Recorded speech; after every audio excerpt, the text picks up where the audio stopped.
A question. That's all it took. Just a simple request from Congresswoman Jasmine Crockett about her boarding pass. But what should have been a quick exchange spiraled into something far worse. Airline staff treated her like an inconvenience, a problem. And when her husband Franklin showed up, everything changed. Suddenly, the staff realized the gravity of their mistake. What was supposed to be a routine flight turned into a public showdown, and the airline would never be the same again. Airports are a world of their own, a constant flurry of activity where every passenger is rushing somewhere, every terminal a blur of hurried footsteps, and the hum of overhead announcements becomes a backdrop to the chaos. In this place, no one notices the individual. Everyone is just another traveler, moving through the system, waiting for the next step. It's a world that's cold and impersonal, where people often blend into the crowd, their emotions and experiences unseen. Congresswoman Jasmine Crockett wasn't just another passenger. She wasn't flying for business or politics. No, this was personal. She was traveling to attend the funeral of a loved one. The weight of the occasion was heavy on her heart, but as she walked through the terminal, she was treated like anyone else, just another nameless face among thousands. In this vast, crowded airport, no one cared about her grief. No one knew she was carrying the weight of loss. As she reached the gate, she asked the airline staff, "Can I see my boarding pass?" It was a simple, innocent request, nothing extraordinary. Yet the response she received wasn't ordinary at all. Instead of a simple answer, she was met with coldness, indifference, and a dismissive attitude. The staff barely glanced at her, treating her like an inconvenience rather than a passenger who deserved respect. The more she tried to engage, the more her presence was ignored. She could feel herself slipping into a familiar role, a role that she knew all too well, the role of being invisible. A woman standing at a counter, trying to make sure she could board her flight, yet feeling as though her existence wasn't important enough to be acknowledged. This wasn't just about the lack of customer service. It was about the blatant disrespect that Jasmine, a woman who had dedicated her career to fighting for justice, equality, and the rights of others, was now experiencing firsthand. She didn't speak up at first. She simply took in the situation, the way she was being treated like she didn't matter. But that's when something changed. Just as the situation seemed to be spiraling, her husband, Franklin, appeared. Franklin wasn't just a figure in her life. He was her strength, her support, and in this moment, his arrival shifted the power dynamics entirely. Suddenly, the staff was no longer facing just another passenger. They were facing someone who was not going to let this slide. People in line started to glance over. A few phones were subtly raised, recording from behind bags and jacket sleeves. Still, Jasmine didn't flinch. "I'm not asking for special treatment," she said. "I'm asking for basic respect." That was when the second agent stepped aside and picked up a phone, low voice, clipped tone. Jasmine couldn't hear the whole conversation, but one phrase stood out clearly. "We might need security." Her chest tightened. Security? For what? She hadn't shouted. She hadn't threatened. She had only asked a question and stood her ground. And yet here it was, playing out like a script she didn't write, but somehow knew by heart. When the call ended,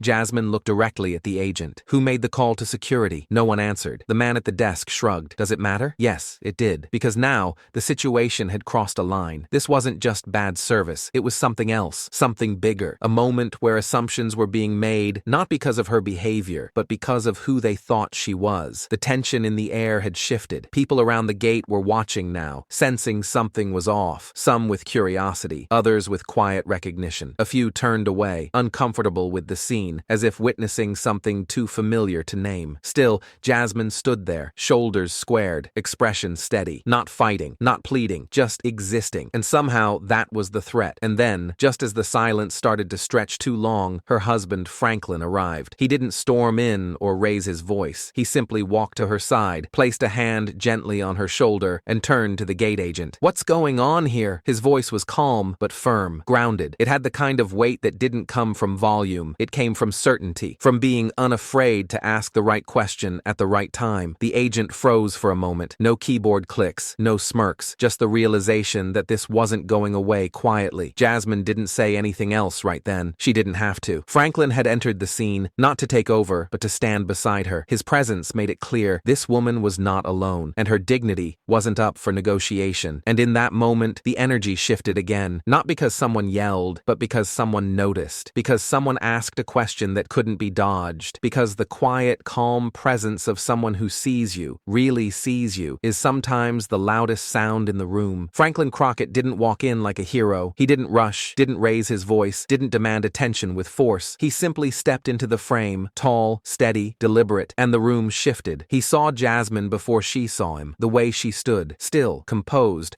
but alone in a crowd that had turned cold. That was all he needed. "Excuse me," he said, voice low but clear. "What seems to be the issue here?" The gate agent looked up, caught off guard by his presence. Not just because Franklin was firm, but because he didn't flinch. He made eye contact and held it. "There's no issue," the agent said quickly, trying to wave it off. But Franklin wasn't the kind of man who accepted vague answers. "That's strange," he replied. "Because I heard you called security on my wife for asking a question. I'd like a name. Yours." The agent hesitated. Franklin didn't blink. "It's a simple ask. Who are you?" He watched it late at night, the glow of the screen washing over him in their living room. He saw how Jasmine held her composure, how she looked confused but never combative, how security didn't ask questions, they just followed instructions, and how the staff, those few behind the counter, never once tried to de-escalate, never once considered they might be wrong. He thought about the thousands of others who had gone through similar things, without a camera, without a platform, without a voice loud enough to echo. He remembered what his father used to say: "Some folks wear uniforms and forget they're still human, and they treat others like they've forgotten it too." That's what hurt the most, the ease with which dignity could be stripped away, the way one person's discomfort could rewrite another person's day or life. This wasn't just an airport issue. This was about every space where power is unchecked, every desk, every counter, every room where someone decides whose voice gets heard and whose gets silenced. Franklin texted a friend who worked in media. He didn't ask for a segment. He just said, "Watch the video. Tell me if you see what I see." The reply came back within 5 minutes. "I do. Everyone will." By the end of the week, Jasmine's name was everywhere. But more importantly, so were the stories of others. People began sharing their own videos, their airport stories, their bus station moments, their train delays where the rules somehow didn't apply the same way to them. It became a movement, not because it was dramatic, but because it was honest, because it asked one simple question: why does basic respect seem conditional? And though Jasmine hadn't said a word to the press, her silence became its own kind of power. Not everything had to be shouted to be heard. Sometimes the quietest truths are the ones that cut deepest. It wasn't until hours later, sitting alone in her hotel room, that Jasmine finally let herself breathe. The buzz of the airport was gone, the faces were no longer crowding her mind, and the heat of the moment had cooled. But the sting lingered. She stared at her phone,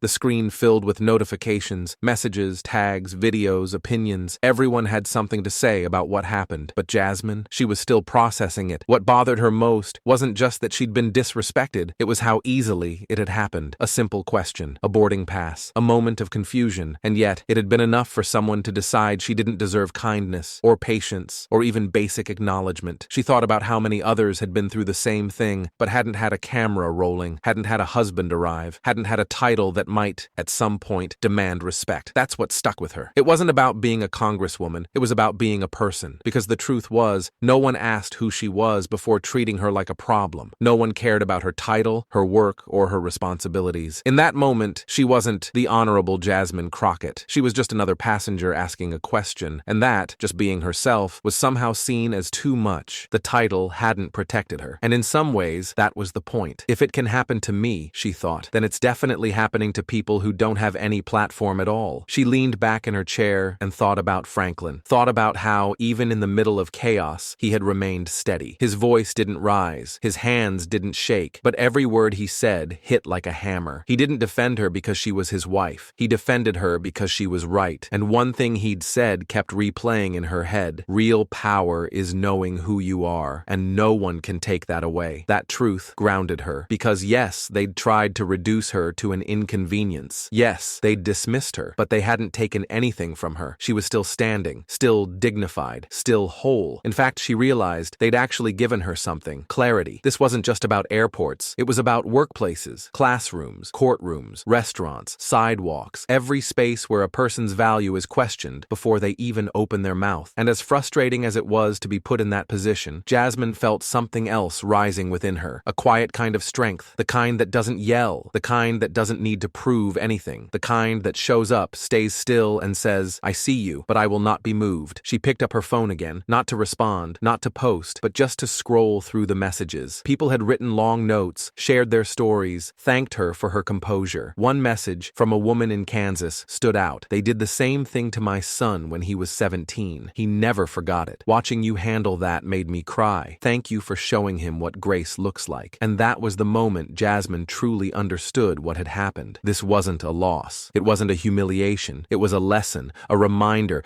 that silence isn't weakness, that calm isn't surrender, and that standing tall without raising your voice can be the loudest statement of all. She closed her phone, sat up straight, because tomorrow she had work to do, and now, more than ever, she knew exactly why it mattered. By the time Jasmine Crockett returned to D.C., the story had already traveled further than she ever could have imagined. But in every message, every comment, every phone call she received, one theme stood out. This wasn't just about her. This was bigger than Gate 22B, bigger than a missed flight or a rude staff member. It was about something people had felt for far too long but never knew how to name: disrespect, dismissal, being treated like you don't matter. And the truth was, it didn't start at the airport, and it didn't end there either. Jasmine knew this. She'd walked through halls of power, sat in rooms with people making decisions that affected millions, and yet, in that moment at the airport, stripped of title and status, she was reminded of something painfully real. Respect shouldn't be reserved for the recognizable. It should be automatic. This wasn't just about a congresswoman being mistreated. It was about the teacher flying home after grading papers all night, the nurse catching a red eye after a 12-hour shift, the mother managing a stroller, a diaper bag,